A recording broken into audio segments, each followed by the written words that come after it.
आता आपल्या समोर स्वरूप पार्क मधले काही मंडळी नाट्य वाचन करणार आहेत. एकदम मजेशीर असं हे नाटक आहे, तर प्लीज सगळ्यांनी ऐका आणि जोरदार टाळ्या पण वाजवा. या नाटकात सुजित जोशी, जान्हवी बसरगेकर, मनीष दास्ताने आणि मिली सोनी हे भाग घेणार आहेत. हॅलो. 线路输入，蓝牙已连接。 हॅलो. हॅलो.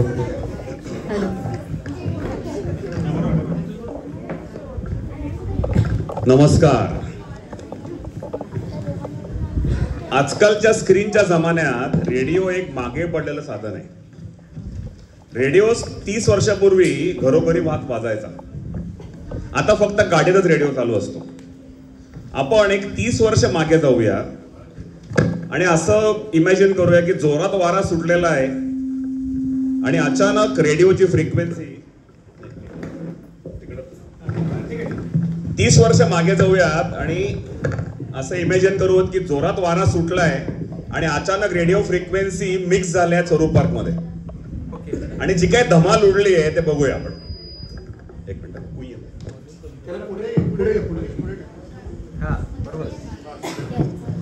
हॅलो. चला तयार. नमस्कार. आकाशवाणी पुणे दिल्ली केंद्रावरून दिल्या जाणाऱ्या बातम्या आम्ही प्रसारित करीत आहोत. नमस्कार. ये विविध भारती की विज्ञापन प्रसारण सेवा है. अब आपकी पसंद के फिल्मी गाने सुनिए, मन चाहे गीत. नमस्कार सख्यांनो. आकाशवाणीच्या सांगली केंद्रावरून महिला जगत या कार्यक्रमात सौ रसगुल्ले आपल्याला पाककृती शिकवतील. नमस्कार. हे आकाशवाणीचे नागपूर केंद्र आहे. आता योग विद्या कार्यक्रमात श्रीयुत धडपडे आपल्याला योगासनाबद्दल माहिती देतील. नमस्कार. श्रीमती कृष्णा अय्यर आपल्याला बातम्या देत आहेत. आजच्या ठळक बातम्या. अमेरिकेचे अध्यक्ष बिल क्लिंटन यांचे आज भारताच्या 8 दिवसाच्या दौऱ्यावर आगमन झाले. पंतप्रधानांची व अध्यक्षांची भेट होताच अध्यक्ष म्हणाले, याहू चाहे कोई मुझे जंगली कहे, कहने दो जी कहता रहे, हम प्यार के तूफानों में गिरे हैं, हम क्या करें. मांडी घालून बसा, मांडीवर मांडी घाला. या प्रकारालाच पद्मासन असे म्हणतात. आता दोन्ही हात पायावर पालथे ठेवून हातावर 1 किलो मैदा घ्या आणि वरका त्यात चिमूटभर सोडा घाला. मग हे सर्व मिश्रण एकत्र करून गळ्यात घातले.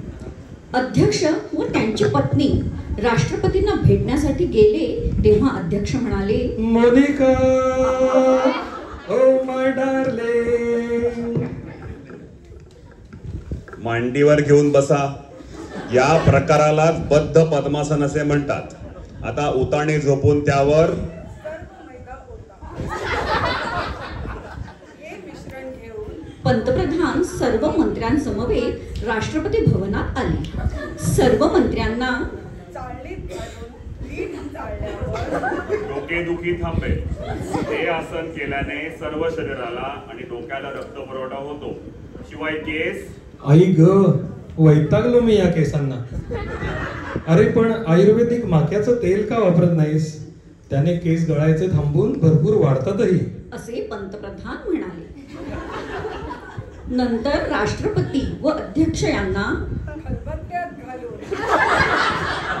चांगले कुटून घ्यावे. या स्वागताने भारावलेले अध्यक्ष पंतप्रधानांना म्हणाले, 1 2 3 4 5 6 7 8 9 10 11 12 13 असे 25 पर्यंत मनात आकडे मोजावे.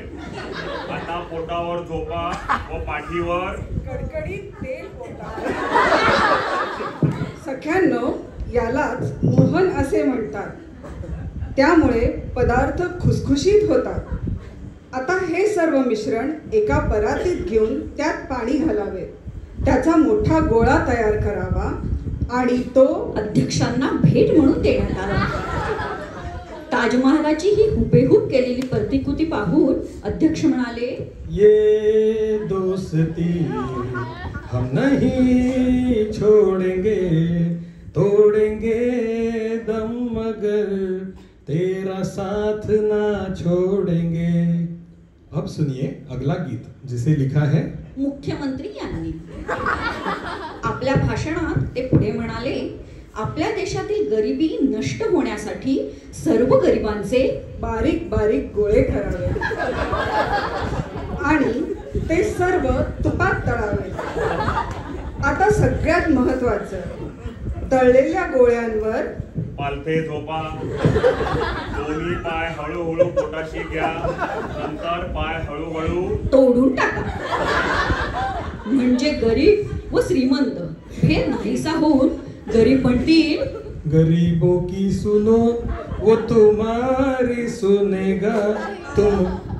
एक वाटी साखर घ्या, त्यात 4 वाट्या पाणी घाला, नंतर हे मिश्रण डोक्यावर ठेवा आणि सर्व शरीर हळूहळू उचलून मंद गॅसवर ठेवा, म्हणजे अप्रतिम असा खमंग पाक तयार होईल।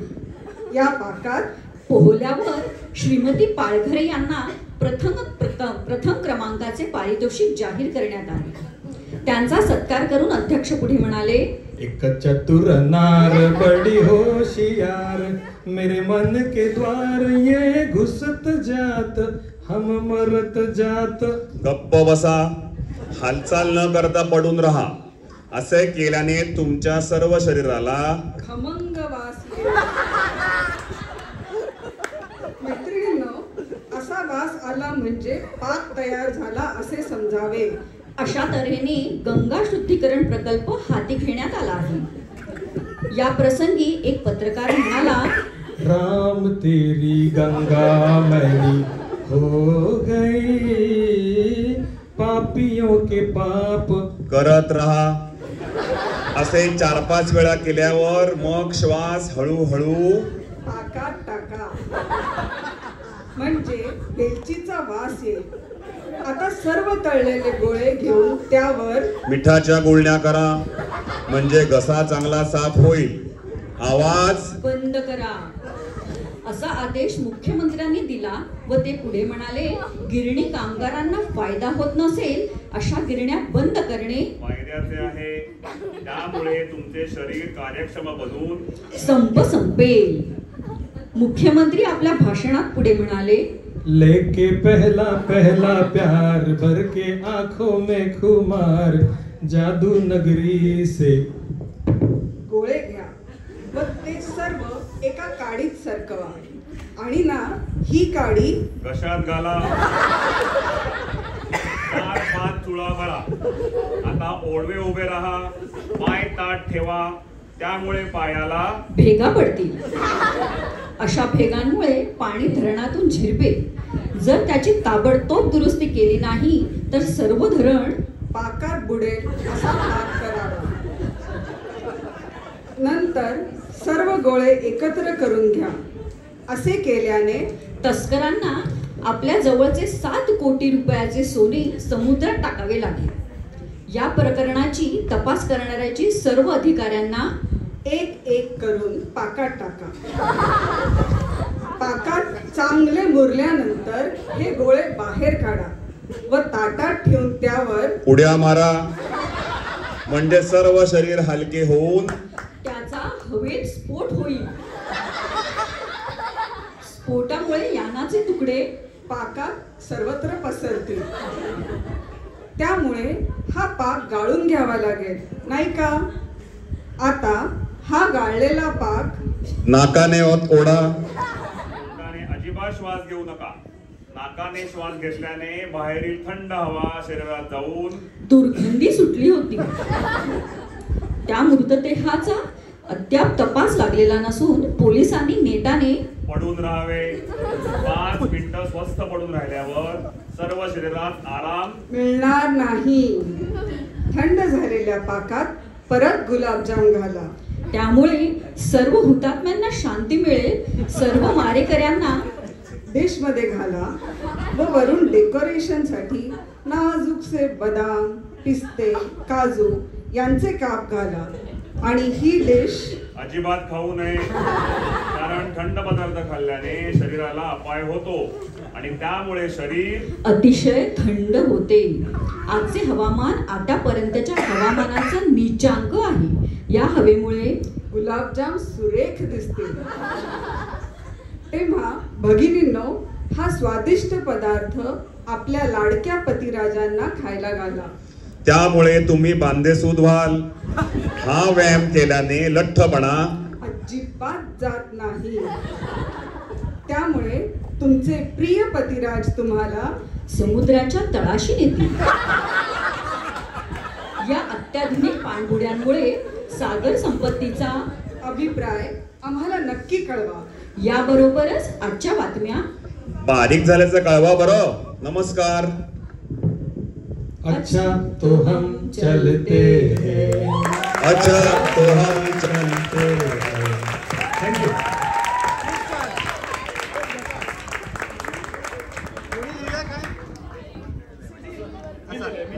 काय